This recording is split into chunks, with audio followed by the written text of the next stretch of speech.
Okay, folks, here's our last video. Hopefully you can see me. And we're going to go over the quest. So Module 9 quests show work and include units, and if it's a vector, obviously include direction. So number 1 says, if you drive 20 miles north in 15 minutes, what is your velocity in miles per hour? Okay, so distance is 20 miles north. 15 minutes is your time.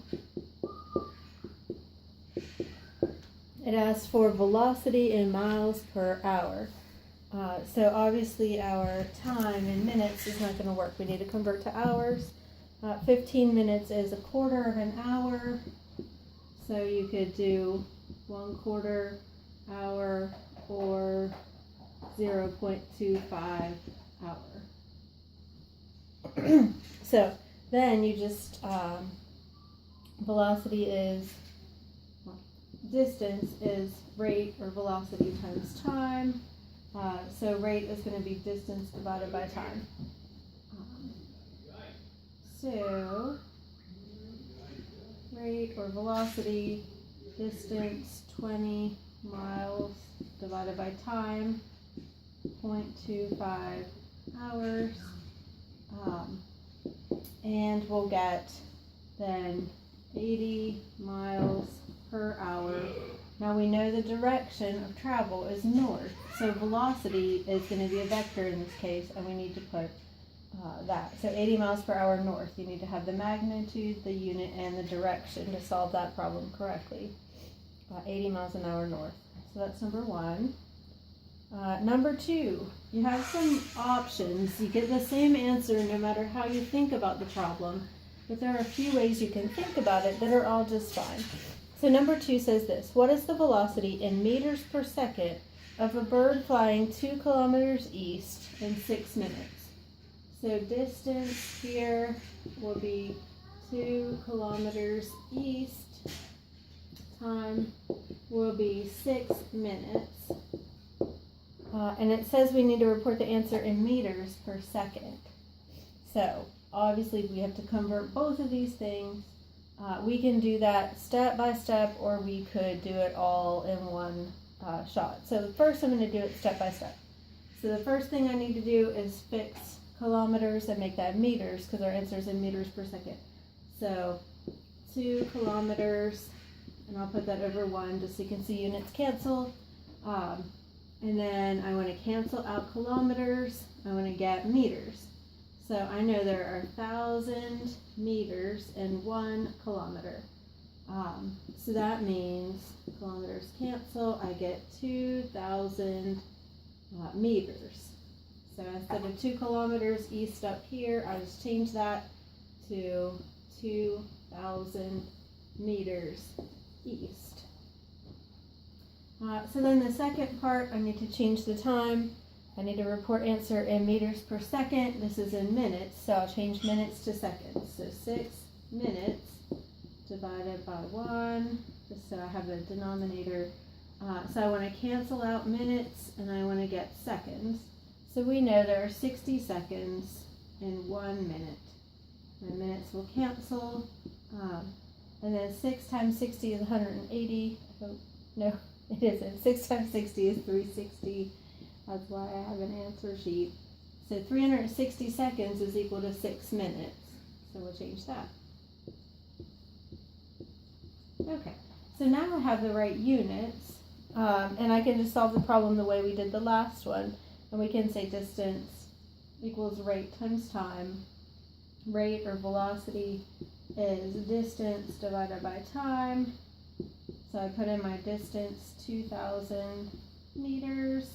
I put in my time, 360 seconds. I type that into my calculator, or I could do it by hand. And I get 5.6 meters per second. But the velocity has to have its vector direction to be correct. So I'm going to put east. Magnitude, 5.6, unit, meter per second, direction, east. You need all 3 parts to have the problem right. 5.6 meters per second east. I can do this problem a completely different way, and it's the same thing, same concept, but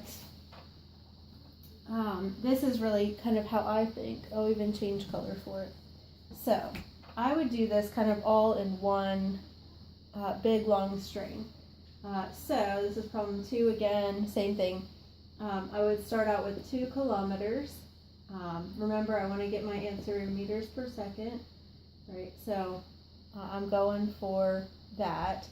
And I know I could get velocity in units that I have, like kilometers per minute, right? So I could say 2 kilometers divided by 6 minutes.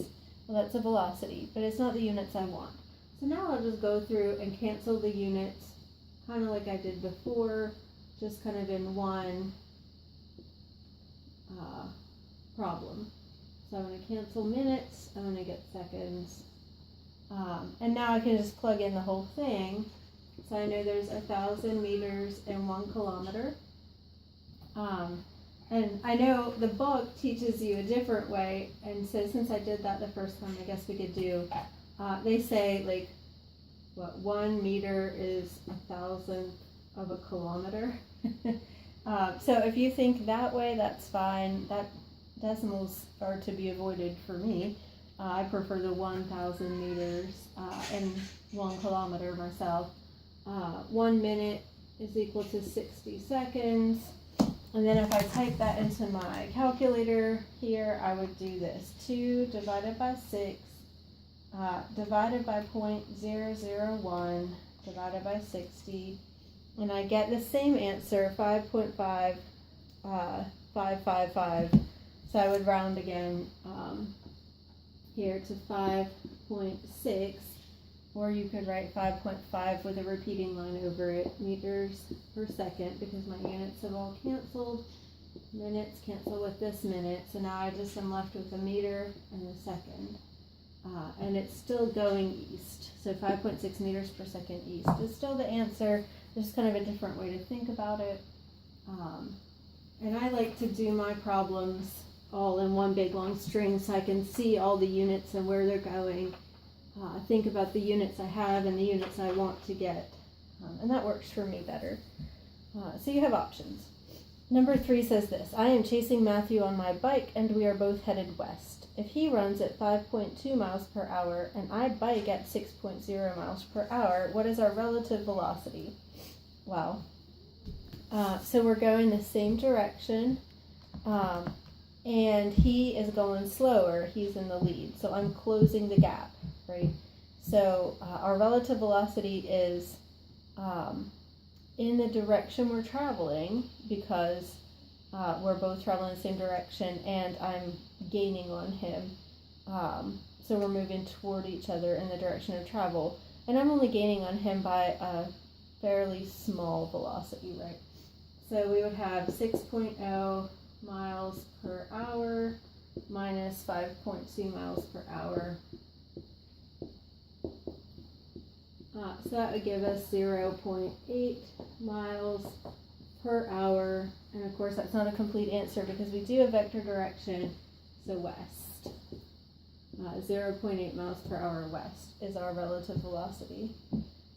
And I really tried to make the problems on the quest very, very similar to the problems on this week's test. So I'm really going for maximum helpfulness here. So if that's confusing, make sure that you understand or give me a call. Number 4 says Matthew stops suddenly. I slam on my brakes. If I stop in 3 seconds,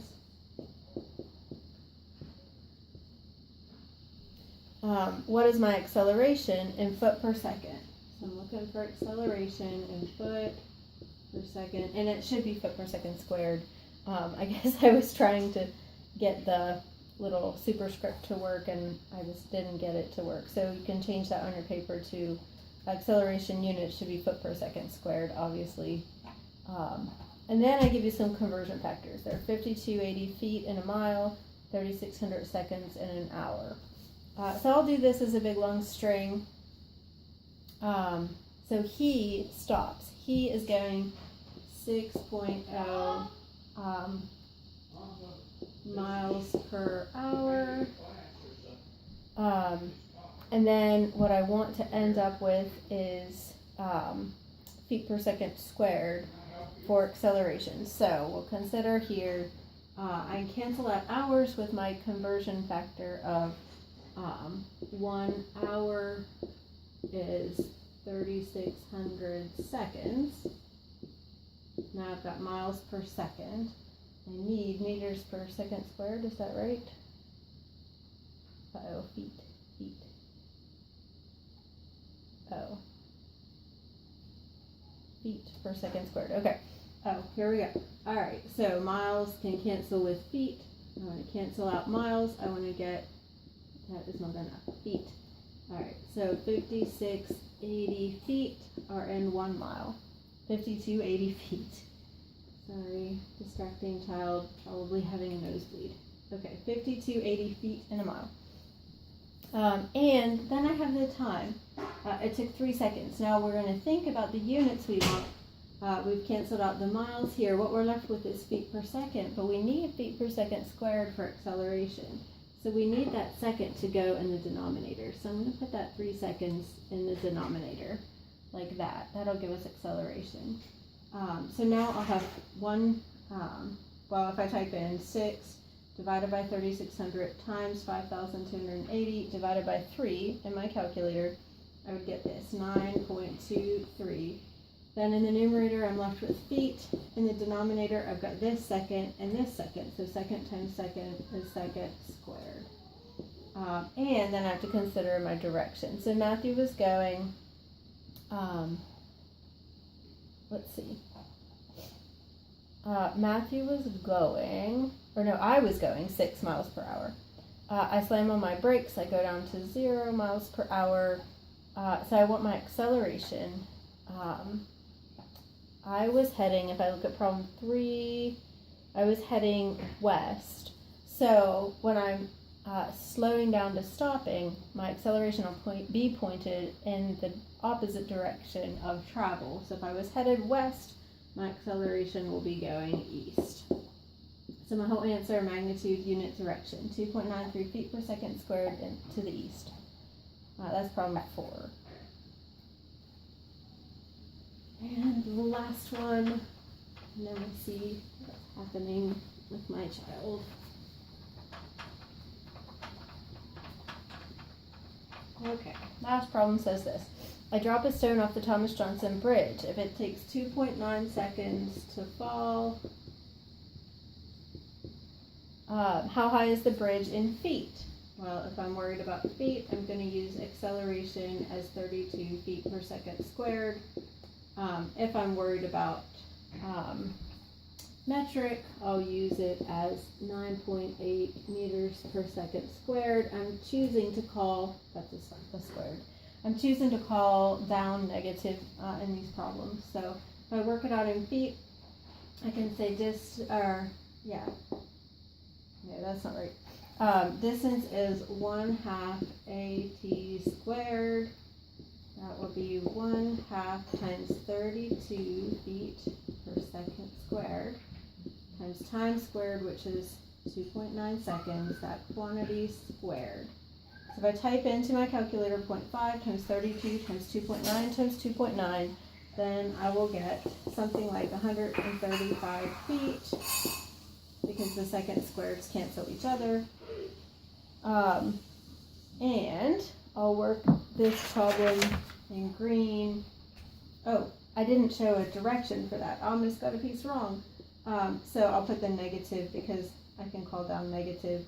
Or I could say 135 feet high, and that would cover my magnitude, unit, and direction also. Either way. Alright, for this I could do the same equation, but distance is 1/2 times the metric acceleration, which I'll make negative 9.8 meters per second squared, times the same time 2.9 seconds, that is squared. So I type in 0.5 times 9.8 times 2.9 times 2.9, and I find distance to be 41 meters because the second squares cancel each other. So you can check your work. I made acceleration due to gravity negative, so I can put that negative sign or write 41 meters high or down since the rock is falling, as long as you show me that you're thinking about displacement. Remember, if you did not turn in your electromagnet paragraph with your data, that you need to get that ready for I think January 3rd is when we meet next. And I'll just walk around and look at your lab sheets from Module 9 next week. You'll turn in Module 9 test and start Module 10, do the first half according to the syllabus. If you have questions, please feel free to email me. And I hope you have a great Christmas.